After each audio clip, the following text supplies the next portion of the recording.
नमस्कार मित्रांनो, तुमचे पुन्हा एकदा स्वागत आहे. तर आजच्या व्हिडिओमध्ये आपण बघूयात की नागपूरमध्ये घनकचऱ्याचे व्यवस्थापन कसे होते. भांडेवाडी बिडगाव रोड येथील 54 एकर जागा ही 2019 पर्यंत कचऱ्याने संपूर्ण भरलेली होती.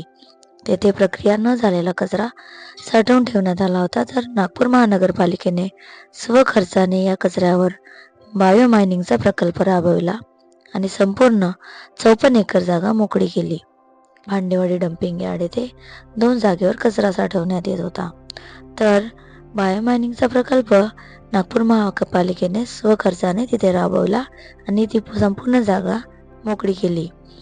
महापालिकेद्वारे भांडेवाडी येथे मियावाकी पद्धतीने 5,000 चौरस मीटरमध्ये 15,500 झाडांचे वृक्षारोपण करण्यात आले आहे.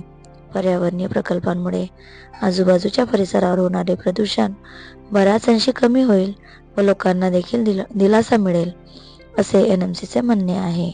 तर आपल्या सगळ्यांना माहिती आहे की मोकळ्या जागेवर विविध पर्यावरण प्रकल्प राबवण्यात येत आहेत. महानगरपालिकेने 54 एकर जागेवर सध्या नागपूरमध्ये विविध पर्यावरण प्रकल्प राबवले आहेत, जसे की बांधकाम आणि पाडाव कचरा प्रक्रिया केंद्र, वेस्ट टू एनर्जी अंतर्गत 1,000 मेट्रिक टन प्रतिदिन क्षमतेचे CBG प्लांट उभारणे, SLFचे बांधकाम, मियावाकी पर्यावरणीय प्रकल्पाचा समावेश आहे.